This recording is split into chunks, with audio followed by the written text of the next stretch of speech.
Before I lost 55 pounds, I used to think that walking wasn't worth my time. If I wasn't exhausted and dripping with sweat, then I wasn't burning fat, right? Well, I was wrong. I'm gonna share the 7 hacks that I now know actually make walking insanely effective when it comes to weight loss, including this new technique which everyone is talking about at the moment. But first, hack 1, stop aiming for 10,000 steps. Now you might be surprised to hear that I don't even walk 10,000 steps most days, because the 10,000 steps thing is actually a complete marketing creation from a Japanese pedometer company back in the 60s. And it wasn't because research showed that 10K was a magic number, it just sounded good. The number 10,000 in Japanese is culturally associated with completeness and good fortune. It's kind of like a perfect 10 in English, which worked great for their marketing campaign. The research actually shows that 8,000 steps is great for your health. Actually, do you know what? It's better than great for your health. It literally cuts your risk of dying early by 50%. So 8,000 steps, great. If you can do more, brilliant. But let's get rid of this number that was just designed to sell a product, but it's actually pretty hard to hit when you have a full-time job or a couple of kids, or you live in a neighborhood that requires a car to get anywhere. Plus, for the average woman with 30 to 50 pounds to lose, 8,000 steps is still around a 400 calorie burn per day. Not bad for just getting your steps in. Now, the difference between 8 and 10,000 might seem trivial, and it might seem a bit silly, because if you can do 8,000, why can't you just do 10,000? But the thing is, I am that person.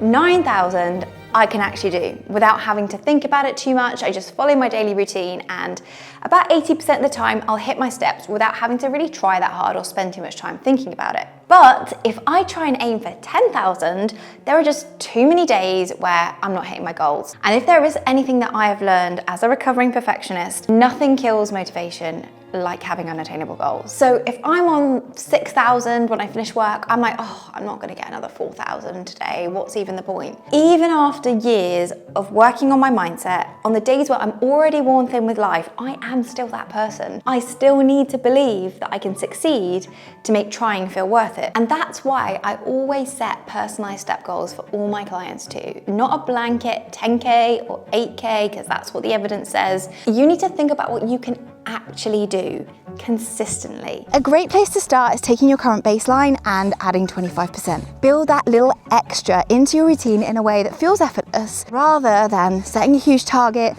biting off more than you can chew, and then feeling like a failure almost every day. A realistic goal is much more conducive for consistency, and consistency is the secret sauce when it comes to getting long-lasting weight loss results. And on that note, consistency doesn't mean hitting every day. It also can mean zooming out and looking at the average. If you can't hit 8K every single day, then what about looking for 56K over the week?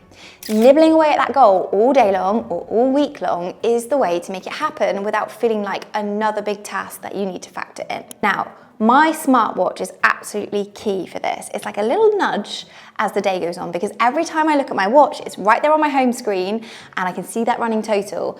And if it's a bit low for this time of day, I know I just need to be a bit more mindful and make sure I'm moving more. Even with a desk job, it helps me get my steps in through the day. I've got those hourly move reminders.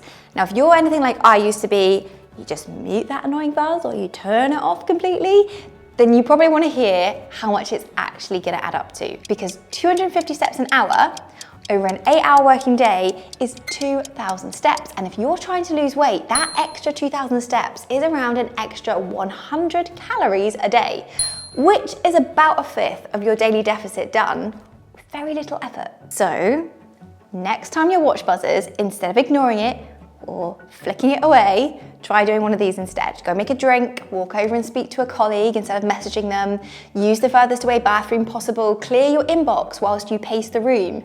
If you're at home, maybe go deal with some laundry or run some stuff upstairs. Just get moving. So how many steps are you actually averaging right now? Go and check your watch or your smartphone and you'll probably be surprised how low it is.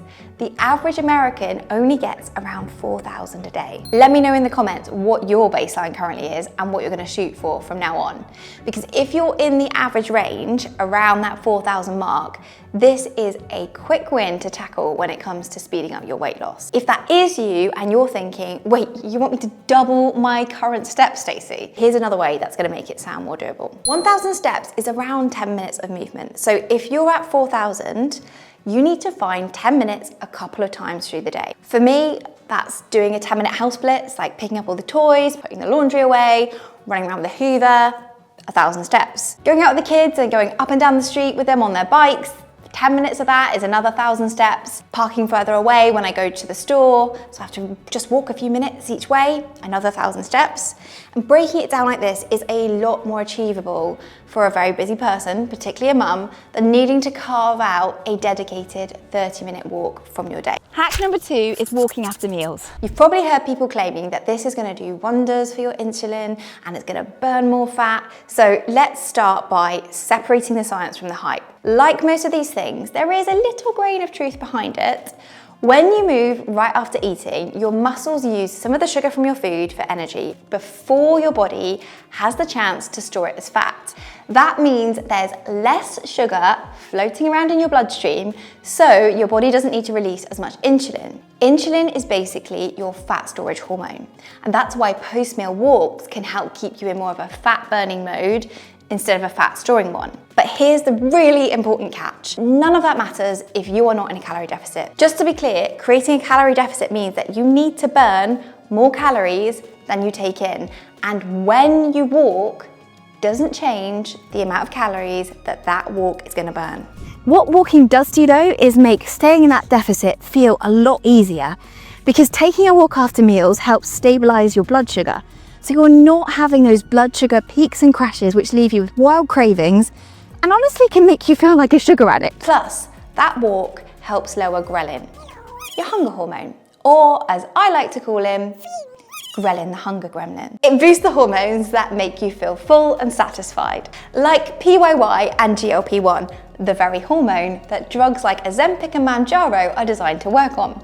So, no, a post-meal walk in itself doesn't magically make you lose weight, but it does make weight loss feel a whole lot easier because you're not fighting your hunger hormones the entire time. It's all about seeing your lifestyle as a whole and finding those small habits that can create a domino effect. And this one is a great place to start because you can habit stack it. You just tag your walk onto something that you already do. So for example, if you've got an hour for lunch, this is the perfect time to be chipping away at your weight loss. Instead of eating and then sitting in the break room scrolling, Put on a podcast and head outside for 10 to 15 minutes. You're not having to remember to walk or plan it in, it's just part of your routine. And here's another bonus, walking after dinner can help you sleep better, thanks to improved digestion, less bloating, and better nutrient absorption. But the bit you really want to know is that after a good night's sleep, you are going to consume around 300 calories less the next day without even trying, because your hunger hormones are in check and your cortisol, your stress hormone, and your cortisol, your stress hormone, has had a chance to recalibrate overnight. You're also going to wake up way more motivated to go and take a morning walk when you've had a good night's rest. So that simple post-dinner walk sets up this positive feedback loop all the way through to the next day. Like most weight loss hacks, walking after meals isn't a magic fix all on its own. But when you look at the ripple effects on your blood sugar, your digestion, your sleep, your cravings, your hormones, it's pretty powerful. Hack number 3 is also about when to walk. Let's talk about morning walks. Because getting out walking first thing, fasted, is trending as some magical fat boosting protocol that's going to speed up your weight loss. A morning walk is magic for weight loss, but not for the reasons that you might think. It's not because fasted walking burns more fat than walking after eating. In fact, that would completely contradict everything that I just said about walking after meals that we just talked about, right? No wonder it's all so confusing. Whether it's before or after eating, it's the same steps, it's the same calorie burn, it's the same weight loss impact. This whole fat burning zone stuff is mostly nonsense that you can ignore. Your focus needs to just be on creating that calorie deficit. So the real magic of the morning walk is in helping you do just that. Morning light helps regulate your circadian rhythm and your hunger hormones. You've met ghrelin. This is leptin. She's the fullness fairy. So yeah, getting your circadian rhythm back on track is a big deal when it comes to weight loss, because when it's out of sync, from late nights or too much stress or too much screen time, your body starts pumping out cortisol. And high cortisol doesn't just make you feel wired and tired, it makes you crave sugar, it messes with your sleep, your hunger, your energy levels. It basically makes staying in your calorie deficit feel like an endless, impossible struggle. And if this is you and it feels like all your hard work is getting you nowhere, you're not just imagining it. Chronic stress literally blocks fat loss. When you're constantly in fight or flight mode, your body thinks danger's on the horizon and you need to hold on to every calorie you get, just in case you need to fight or take flight. And for easy access, we're gonna store that right around your middle. So back to your morning walk. This is like hitting a little reset button for your nervous system. You're moving your body, you're getting some natural light, you're breathing, you've got fresh air, your hunger hormones balance out, your cortisol drops, your mind clears. You come home feeling ready to handle the day instead of reacting from the moment you wake up. Clients tell me all the time they didn't realize how much they needed 20 or 30 minutes of silence each day, just some time to themselves for once. I, for one, don't get a second's peace otherwise with 2 small kids, so my daily walk definitely keeps me sane.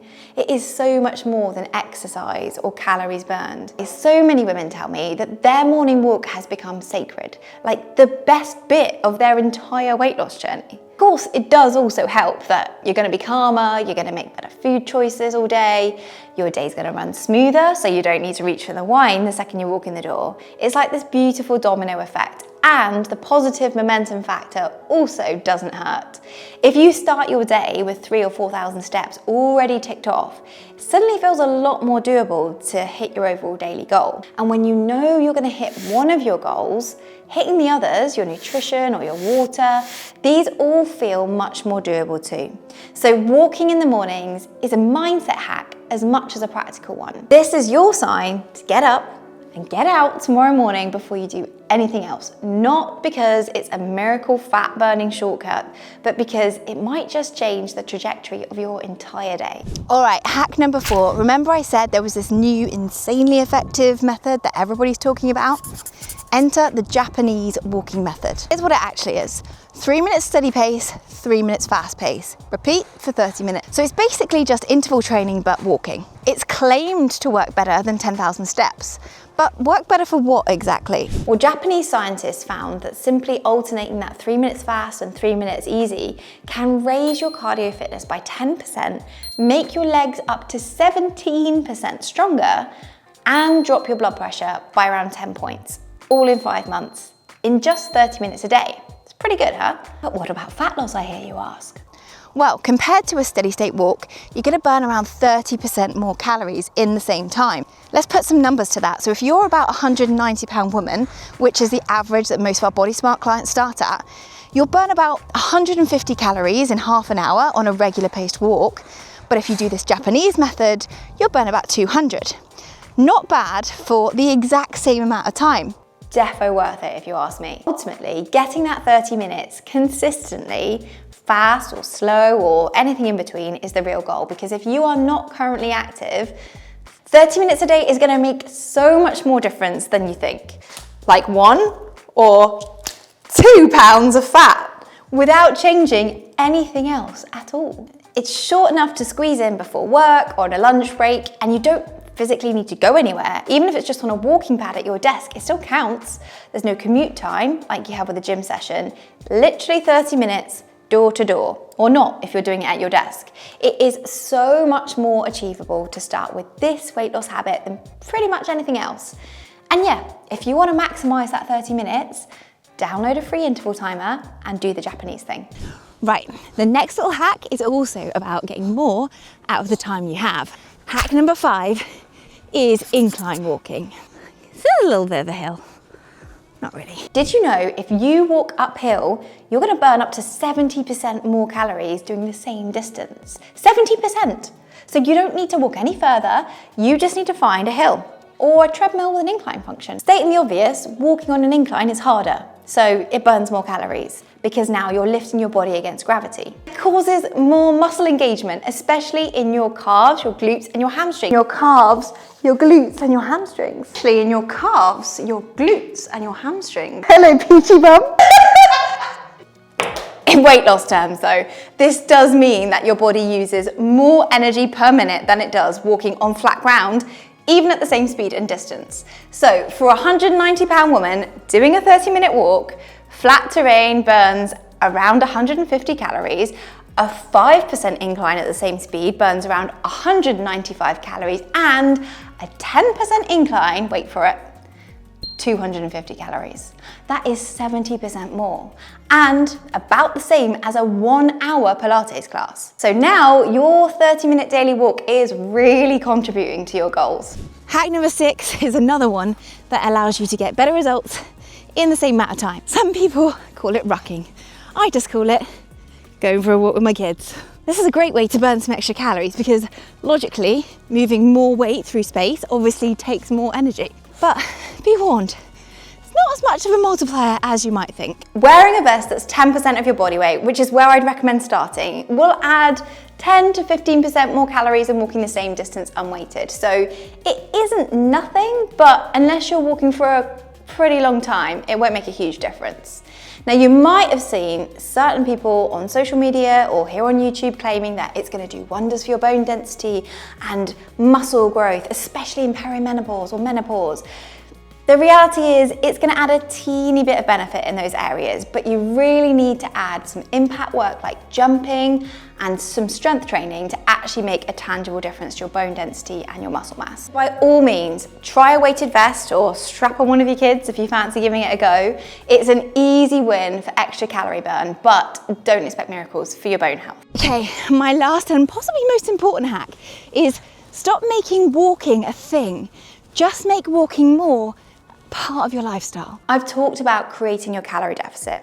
That means consuming less calories than you use each day. As weight loss coaches, we use this breakdown to look at how you use your energy per day. Notice that walking sits in the non-exercise category, which is the biggest contributor to your daily calorie burn after your baseline metabolism, not exercise. This surprises a lot of people, and it used to be where I went wrong too. I used to spend 2 hours a day working out but not move for the other 22 hours. Makes a lot of sense now though. Formal exercise is a huge chunk of time to find. You've got to travel to the gym, you've got to do the workout, shower afterwards, you're going to be fatigued and sore. No wonder it's hard to keep it up. But neat, non-exercise activity, this is the stuff you just do. Doing your housework, running around after your kids, taking the dog out, completing errands. This stuff has to happen anyway, and it slots into your life into these little chunks. So it is much more doable to increase each little chunk without finding this huge window of time. And that's why I would actually recommend against taking a 1-hour walk at the end of every day. It's not necessarily a bad habit at all, because you're still getting that movement. But the problem is when life inevitably gets hectic, that will be the thing that falls away. That will be the thing that you don't have time for, an hour to just go for a walk. That's one of the reasons why integrating it into little pockets in your day and weaving it into your lifestyle makes you so much more consistent. Even if you're having a bad day, you can still get it done. And when you do have a spare hour, you can do a workout and speed those weight loss results up even more. Maybe everything I've said today goes against what you thought you knew about weight loss.